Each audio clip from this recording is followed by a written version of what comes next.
Welcome to episode number 282, where I'm continuing my series on the Srotas, or the channels of the body. And this episode, I focus on Mamsa Vaha Srotas, or the channels carrying nutrients for the muscle tissue. Really fascinating information from Ayurveda. I talk about the subdoshas involved, the causes of aggravation, and the signs of aggravation. So please stay tuned.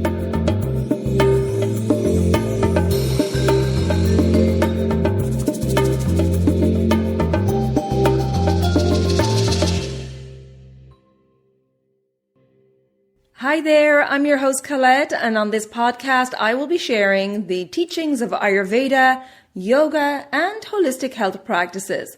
Now, if you're new to Ayurveda, I recommend checking out the first couple of episodes where I do an introduction to Ayurveda and the mind-body types. Thanks for listening, and now here's a new episode. This episode is sponsored by Kerala Ayurveda. Is the birthplace of Ayurveda calling you? Kerala Academy offers learning opportunities for all levels in India, including independent internships for students from all schools. You'll study alongside experienced Vaidyas at award-winning retreats, hospitals, and product manufacturing facilities, and learn how Ayurveda is practiced as a fully fledged healthcare system. To learn more, visit keralaayurveda.us/courses, and you'll find that info in the show notes also. Hello and welcome back to the Elements of Ayurveda podcast. It's me, Colette, today for another solo episode, and I'm continuing my series on the Srotas, or the channels of the body. I find this information and all information from Ayurveda fascinating, so I hope you're enjoying this series as well. And if you're not familiar with the channels of the body, or the Srotas, as they're called in Sanskrit, I recommend listening to the first episode in this series, episode number 272, which is titled The Food Channel and the Srotas. And with this episode being the first one in the series, I give a good introduction to the Srotas, or the channel, so it's a great place to start if you're not familiar with them. Now today, the topic is Mamsa Vaha Srotas. And Mamsa dhatu is our muscle tissue, and Mamsa Vaha Srotas are the channels carrying nutrients for the muscle tissue. Now, just a reminder that the nutrition of the dhatus, and dhatus is the Sanskrit word for tissues, begins with ahara rasa, the elemental juice which is formed from the food we digest. Ahara rasa then goes through a process where it's further refined or digested by the agni, our digestive fire, present in each dhatu or tissue. Rasa dhatu is the first tissue formed. It's also the grossest tissue of the body. The second tissue formed is a rakta dhatu. And then the third tissue formed is Mamsa dhatu.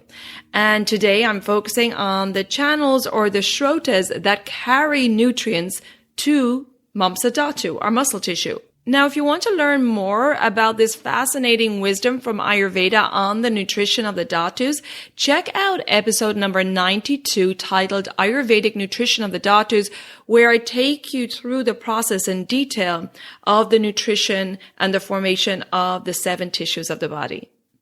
But today, let's get into the details on Mamsa Vaha Srotas. Now, the root, or mula, is the fascia and small tendons and the 6 layers of skin. The passage, or marga, is the entire muscle system, including the smooth muscles, heart muscle, and involuntary muscles of the body. The opening, or mukha, of Mamsa Vaha Srotas are the pores of the skin. Mamsa dhatu and Mamsa Vaha Srotas are responsible for plastering or covering the body and providing form and strength to the body. Our muscles are responsible for all movement in the body, from moving our joints and bones to chewing our food and emotional expression.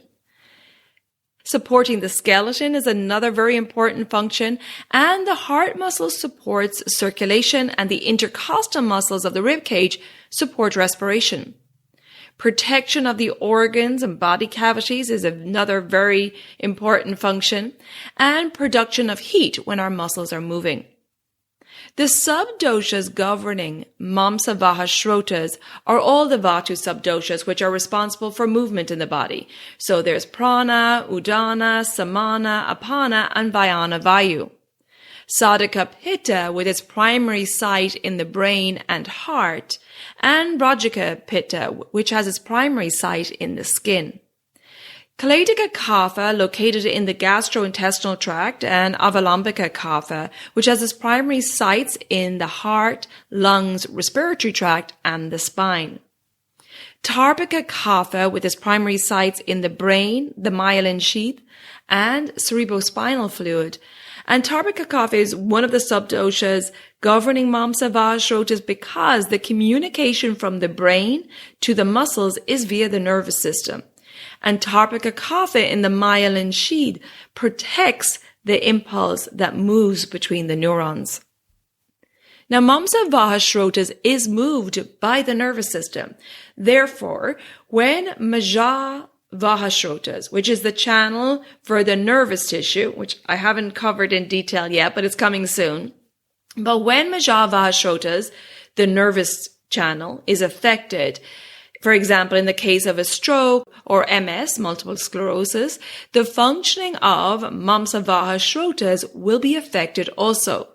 Now, here are some signs and symptoms of an imbalance of Mamsa Vaha Srotas. It could show up as rigidity of the muscle, or flaccidity, or lack of firmness of the muscle, aches, pains, tics, and spasms in the muscles, muscle wasting, excessive growth of the muscles in the case of polyps, hemorrhoids, abscess, tonsillitis, muscle tumors or fibroids, loss of power or function of the muscles, a lack of mental clarity and nervous tension, and neuromuscular disorders, which are a wide range of diseases affecting the peripheral nervous system, which consists of all the motor and sensory nerves that connect the brain and the spinal cord to the rest of the body, like paralytic stroke, Bell's palsy, and fibromyalgia. Now, the causes of aggravation of Mamsa Vaha Srotas are varied, but some of the following could cause an aggravation, and that's the excessive consumption of heavy foods like meat and dairy, incompatible food combining, which, if you've been following this series on the Srotas, this comes up again and again in this series as a consistent cause of aggravation. So food combining is something we should all pay attention to, and I covered this topic in detail way back in episode number 26, What Do I Eat? Another cause of aggravation could be sleeping after eating, which of course will interrupt the digestive process and can result in the formation of ama or toxins. Also daytime sleeping and a lack of good quality sleep at night. Sedentary lifestyle with a lack of exercise could be another cause of aggravation of Mamsa Vaha Srotas, along with excessive stress on the body, and that could be emotional stress, physical trauma, or stress due to over-exercising or over-exerting yourself. Now, vitiation of the doshas, as we know, can be responsible for disturbing the function and structural integrity of the Srotas or channels. And so Ayurvedic treatment of an aggravation of Mamsa Vaha Srotas, or any aggravation for that matter in the body, will be tailored to the individual and will address any possible dosha aggravation.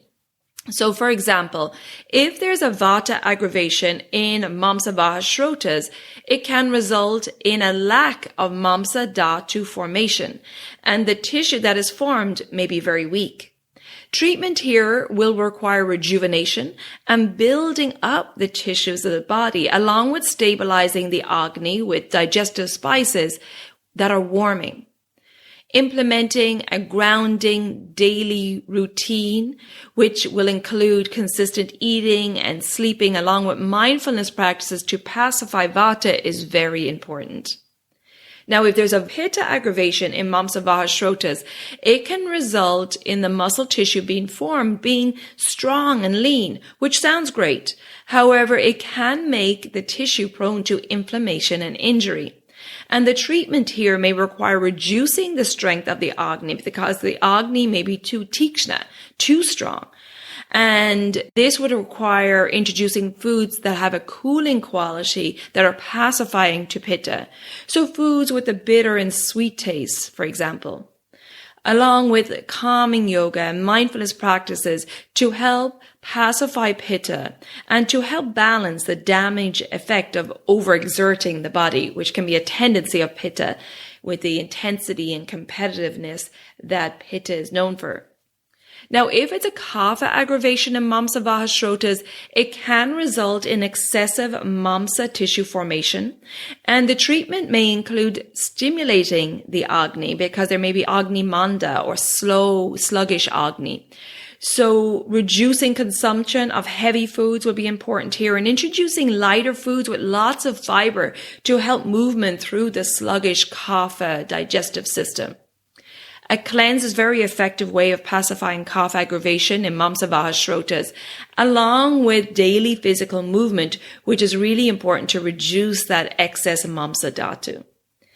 So as always, there's no one size fits all in Ayurveda, and it's necessary to tailor the treatment plan to each individual. And you can see what we're talking about here. And in every episode in this series, our inputs are really important. So starting with what you're inputting into your body, food, water, what you're taking into your senses is really important in order for optimal dhatu or tissue formation and optimal srotas or channels of the body. And if you need support on this journey, if you want some education and empowerment and guidance on how to manage your prakruti, which is your birth constitution, and your vikruti, your current imbalance, then check out my online services. The first one I want to tell you about is my upcoming discounted group Digestive Reset Cleanse, a seasonal cleanse that's taking place April 21st, 2023. And this cleanse is in a group format. We have a private community where we support and hold each other accountable. And this cleanse also comes with a 90-minute one-to-one online consultation with me, so I can tailor the cleanse to you and your current health status.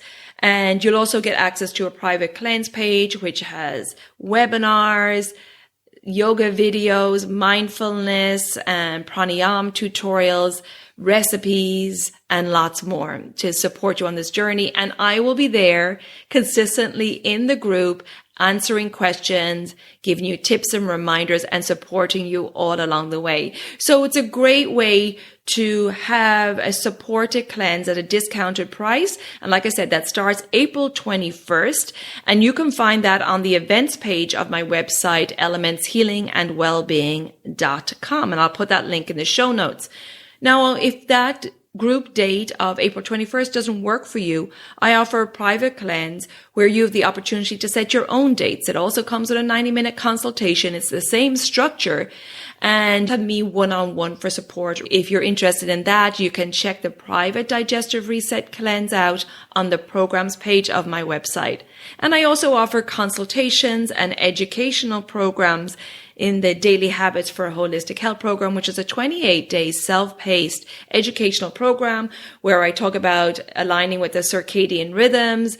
I talk about managing your mental gunas or mental qualities with mindfulness practices, becoming your own healer and understanding the principle of opposites in Ayurveda. And also I talk about connecting with your intuition in order to live a happy and fulfilling life. And of course, if you have any questions on my services before you book anything, please schedule the free 15-minute Services Enquiry Call on my consultation page of my website. And that's where we can hop on a quick Zoom call and I can answer any questions you may have. So if you need some support in your journey, that's there. Of course, there's lots of free information in my podcast. And if you haven't already subscribed or followed the podcast, please do so. And the new episodes will automatically download for you. I have a free podcast every week. And if you would like to rate and review the podcast, I would really appreciate that. If you think that this episode would be interesting for others, please share it with them. And please join me on social media. under Elements of Ayurveda Podcast on Instagram. It's a new page because I've been blocked out of my other one. So please come join me on my new Instagram page, Elements of Ayurveda Podcast. I'll put the link in the show notes. And on Facebook, I'm under Elements Healing and Wellbeing. Thank you so much for tuning in. And until next time, take good care of yourself, be well, and bye for now. Slán go fóill.